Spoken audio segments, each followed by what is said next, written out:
کتے کی پیدائش کیسے اور کیوں ہوئی؟ شیطان نے حضرت آدم علیہ السلام کے پتلے پر تھوک دیا تو حضرت جبرائیل علیہ السلام نے تھوک والی مٹی کو ہٹا دیا، جس سے حضرت آدم علیہ السلام کے پیٹ پر سوراخ پڑ گیا، جس کو اب ناف کہا جاتا ہے۔ شیطان کے تھوک والی اسی مٹی سے اللہ نے بعد میں کتے کو پیدا کیا اور کتے کی ہڈیاں الٹی۔ بسم اللہ الرحمن الرحیم۔ کیا واقعی کتے کی پیدائش اس وقت ہوئی تھی جب اللہ تعالیٰ نے انسان کو پیدا فرمایا تھا؟ کیا شیطان نے حضرت آدم علیہ السلام کے پتلے پر تھوک دیا تھا؟ کیا ناف والی مٹی سے کتے کو پیدا کیا گیا؟ آخر یہ قصہ حقیقت ہے یا صرف ایک مشہور افسانہ؟ ناظرین، صدیوں سے لوگوں کے درمیان ایک عجیب روایت بیان کی جاتی رہی ہے کہ جب اللہ تعالیٰ نے حضرت آدم علیہ السلام کا پتلا تیار فرمایا تو شیطان وہاں آیا۔ اس نے حسد اور غرور میں آ کر اس پتلے پر تھوک دیا۔ پھر حضرت جبرائیل علیہ السلام نے وہ مٹی ہٹا دی اور اسی جگہ انسان کے جسم پر ناف بن گئی اور بعد میں اسی مٹی سے کتے کی پیدائش ہوئی۔ لیکن سوال یہ ہے کہ کیا واقعی ایسا ہوا تھا؟ کیا قرآن و حدیث میں اس بات کا کوئی ثبوت موجود ہے یا پھر یہ صرف لوگوں کے درمیان پھیلائی گئی ایک کہانی ہے؟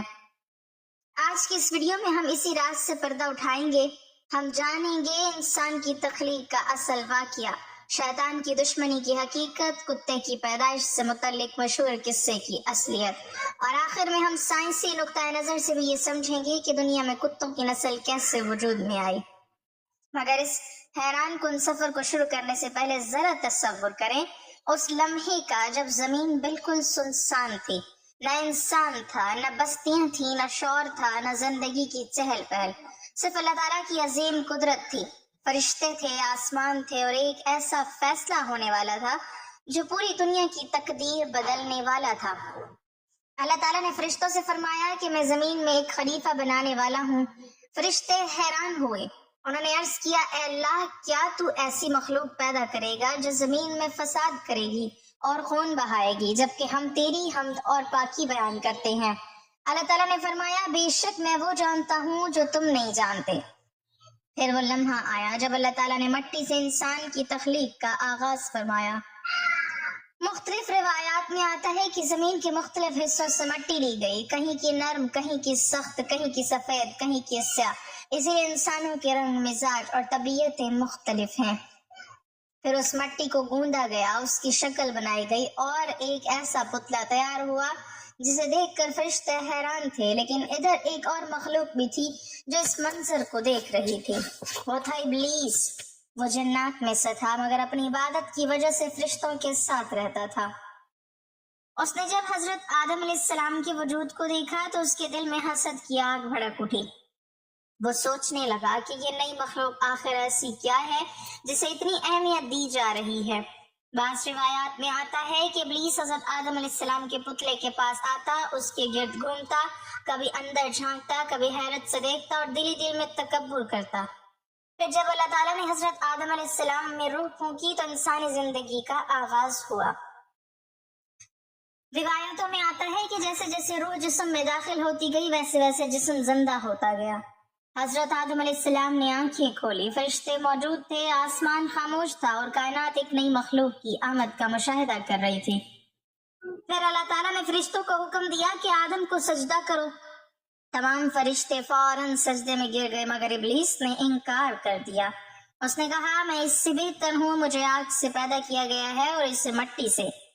یہی وہ لمحہ تھا جب تکبر نے ابلیس کو ہمیشہ کے لیے اللہ کی رحمت سے دور کر دیا، اور اسی لمحے سے انسان اور شیطان کی دشمنی شروع ہوئی۔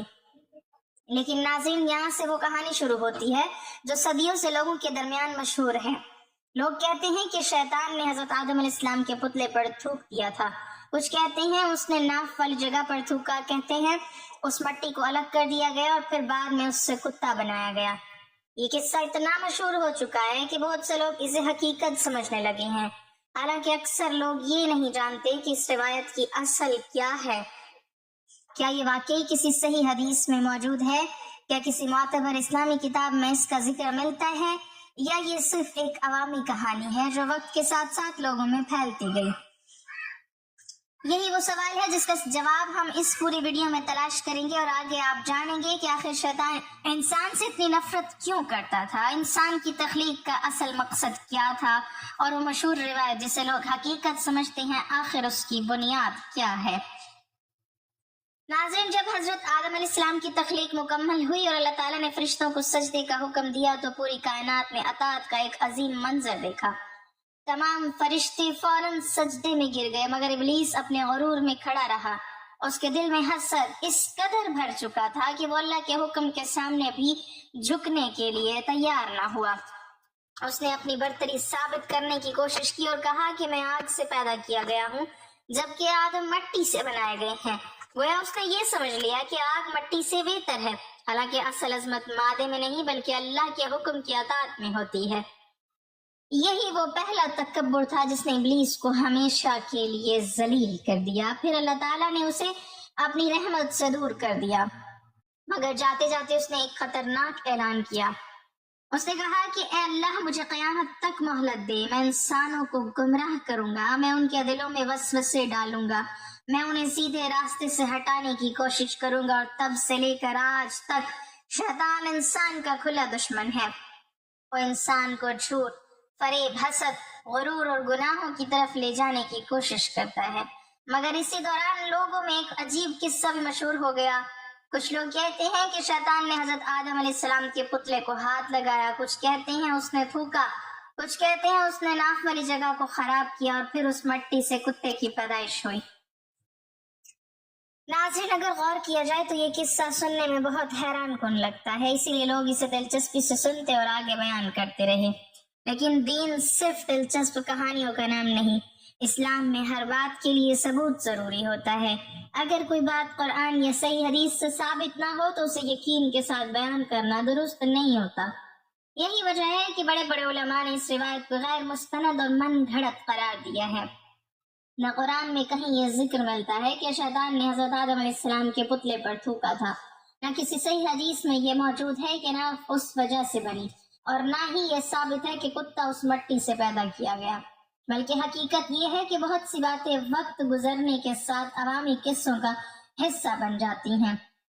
لوگ انہیں ایک دوسرے سے سنتے ہیں، پھر بغیر تحقیق کے بیان کر دیتے ہیں، اور آہستہ آہستہ وہ قصے حقیقت سمجھے جانے لگتے ہیں۔ یہی معاملہ اس روایت کے ساتھ بھی ہوا۔ اب سوال یہ پیدا ہوتا ہے کہ اگر یہ قصہ صحیح نہیں تو پھر لوگ اسے اتنا کیوں بیان کرتے ہیں؟ اس کی ایک وجہ یہ ہے کہ انسان ہمیشہ پر اسرار اور عجیب کہانیوں کی طرف متوجہ ہوتا ہے، خاص طور پر جب بات جنات، شیطان یا انبیاء کرام علیہم السلام کی ہو تو لوگ فوراً دلچسپی لینے لگتے ہیں۔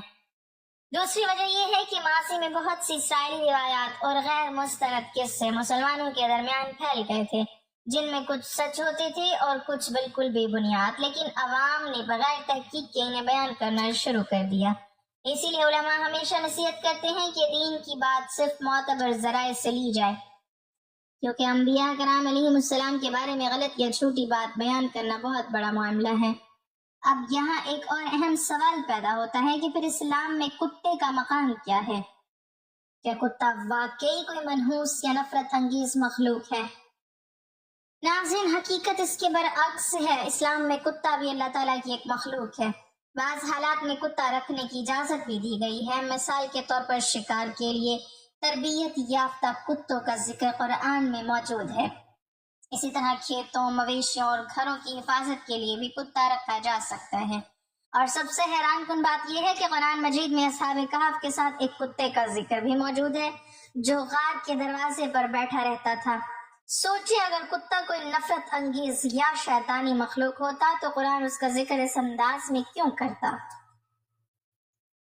اس سے معلوم ہوتا ہے کہ کتا بھی دوسری مخلوقات کی طرح اللہ کی پیدا کی ہوئی ایک مخلوق ہے۔ البتہ اسلام صفائی اور پاکیزگی پر زور دیتا ہے، اسی لیے بعض احکامات کتوں کے حوالے سے موجود ہیں، مگر یہ کہنا کہ اس کی تخلیق شیطان کے تھوک سے ہوئی تھی، اس بات کا کوئی مستند ثبوت موجود نہیں۔ اور اب آگے اس کہانی میں ہم جانیں گے کہ انسانوں کے درمیان یہ روایت آخر اتنی مشہور کیسے ہوئی، اور پھر سائنسی دنیا کتے کی پیدائش کے بارے میں کیا کہتی ہے۔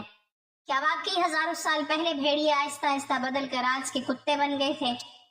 یہ حقیقت آپ کو حیران کر دے گی۔ ناظرین، انسانی تاریخ میں ہمیشہ سے ایسی کہانیاں گردش کرتی رہی ہیں جن میں حقیقت سے زیادہ حیرت اور تجسس ہوتا ہے، اور جب کوئی قصہ بار بار سنایا جائے تو لوگ اسے سچ ماننا شروع کر دیتے ہیں۔ یہی وجہ ہے کہ کتے کی پیدائش والا یہ واقعہ بھی صدیوں تک زبانوں پر رہا۔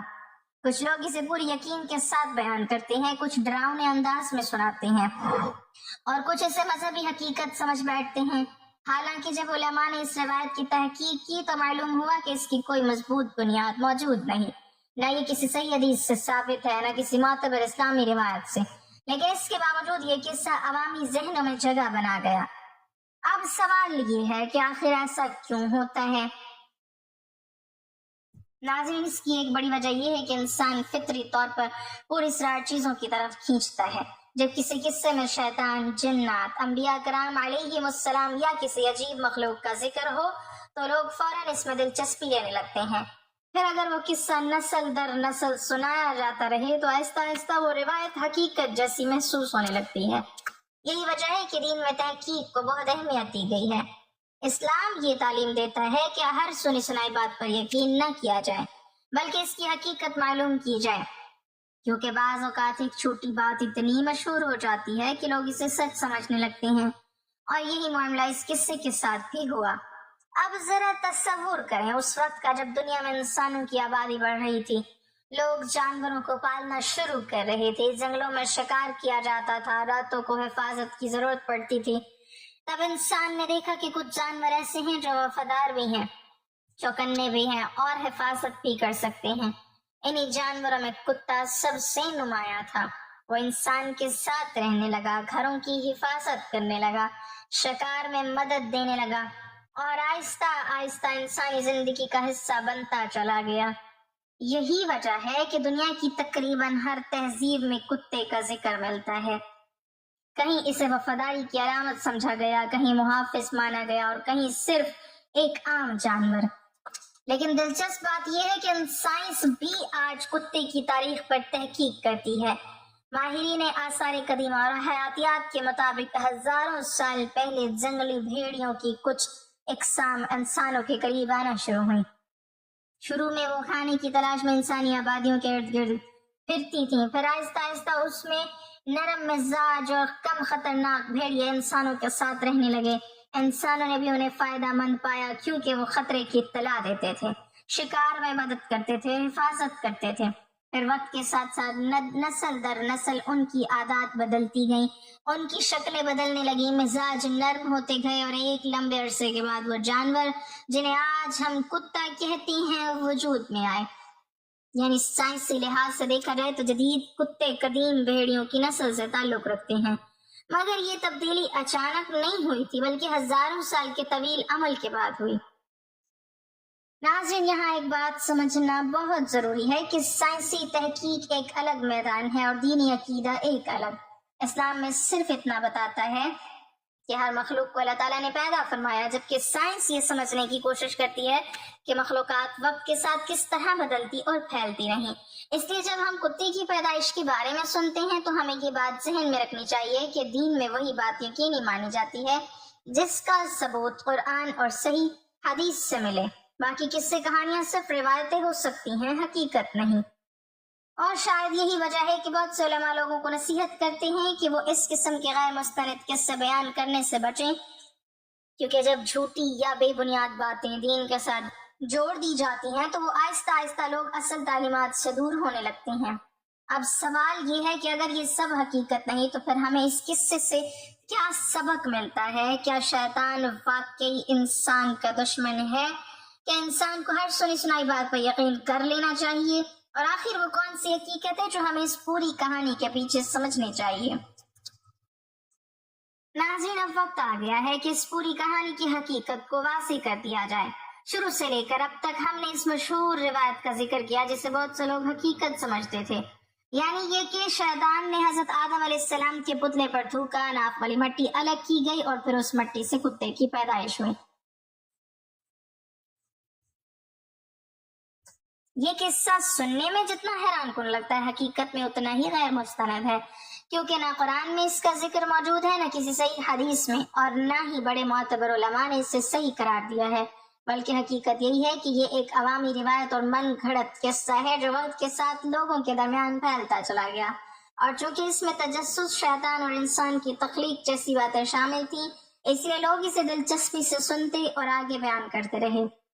مگر ایک مسلمان کے لیے ضروری ہے کہ وہ ہر بات کو تحقیق کے بعد قبول کرے، خاص طور پر جب معاملہ انبیاء کرام علیہم السلام سے متعلق ہو، کیونکہ ان کے بارے میں غلط یا بے بنیاد بات کرنا معمولی بات نہیں۔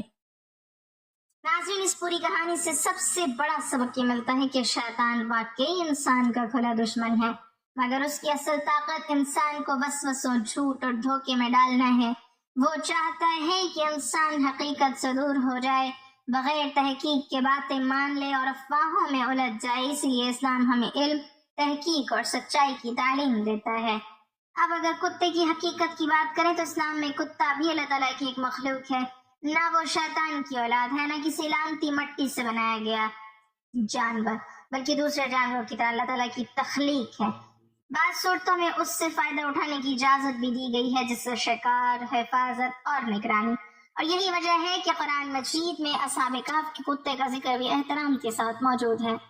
اب اگر ہم سائنسی نقطۂ نظر سے دیکھیں تو ماہرین کے مطابق آج کے جدید کتے ہزاروں سال پہلے کے جنگلی بھیڑیوں سے تعلق رکھتے ہیں۔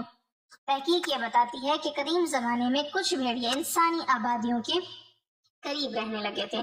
وقت کے ساتھ ساتھ ان میں تبدیلی آتی گئی، ان کی عادات نرم ہوئی، انسانوں نے انہیں پالنا شروع کیا اور نسلوں کے سفر کے بعد وہ الگ شکل اختیار کرتے گئے، یہاں تک کہ مختلف اقسام کے کتے وجود میں آ گئے۔ یعنی سائنس یہ سمجھاتی ہے کہ قدرت تبدیلیوں اور انسان کے ساتھ رہنے کے عمل نے بھیڑیوں کو آہستہ آہستہ کتوں میں تبدیل کر دیا۔ مگر ایک مسلمان کے لیے سب سے اہم بات یہ ہے کہ ہر مخلوق آخرکار اللہ تعالیٰ ہی کی پیدا کی ہوئی ہے، چاہے اس کی شکلیں وقت کے ساتھ بدلتی رہی ہوں۔ ناظرین، آج سوشل میڈیا کے دور میں بے شمار قصے، روایات اور حیران کن کہانیاں بہت تیزی سے پھیلتی ہیں۔ کچھ لوگ بغیر تحقیق کے ہر بات آگے پہنچا دیتے ہیں، لیکن ہمیں یاد رکھنا چاہیے کہ ہر مشہور بات سچ نہیں ہوتی۔ بعض اوقات ایک جھوٹ اتنا زیادہ دہرایا جاتا ہے کہ لوگ اسے حقیقت سمجھنے لگتے ہیں۔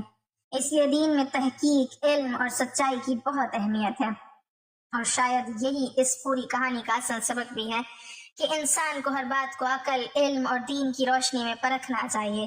صرف سنی سنائی باتوں پر یقین نہیں کرنا چاہیے، کیونکہ سچ ہمیشہ دلیل مانگتا ہے، جبکہ افسانے صرف حیرت پیدا کرتے ہیں۔ اللہ تعالیٰ ہمیں حق بات کو سمجھنے، سچ کو قبول کرنے اور غلط روایات سے بچنے کی توفیق عطا فرمائے، آمین۔